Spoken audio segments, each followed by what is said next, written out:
of opportunity, and it's a challenge, quite frankly, currently for many communities, is the number of business owners who plan to retire in the very near future.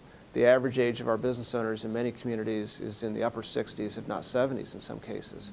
And so we're in danger of losing entire downtown districts because of the average age and the fact that many of our young people that are their children chose to leave the community perhaps many years ago and don't intend to come back home again. And so, we could lose a good segment of our economy in many communities if we're not proactive about this.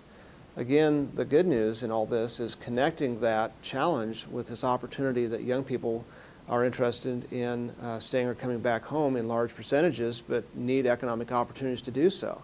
So identifying the young people's interest in certain business sectors with opportunities that are available to them through a retiring business owner who might be interested in selling their business to that young person.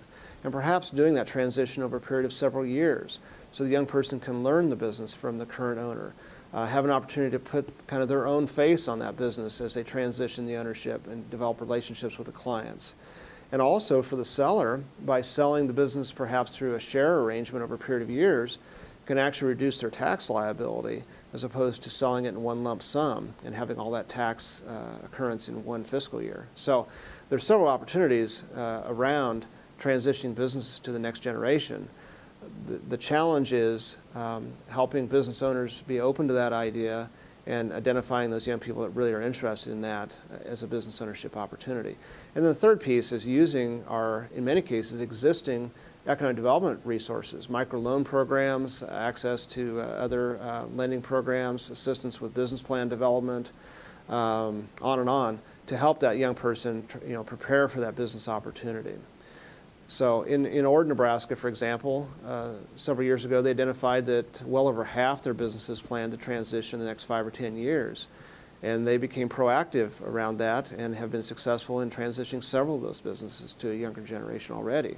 So it is possible to do that, but you've got to start early. You can't wait until the business owner is in poor health and really doesn't have any options. And perhaps the business has, because of the health issues or whatever, is no longer as viable as it once was.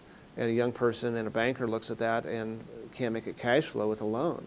And so by starting at a younger age with a retiring owner, finding those young people with an interest, giving them some time to work into that business, I think we can be more successful in transitioning more businesses to the younger generation and keep those long-standing businesses on our main streets in rural communities.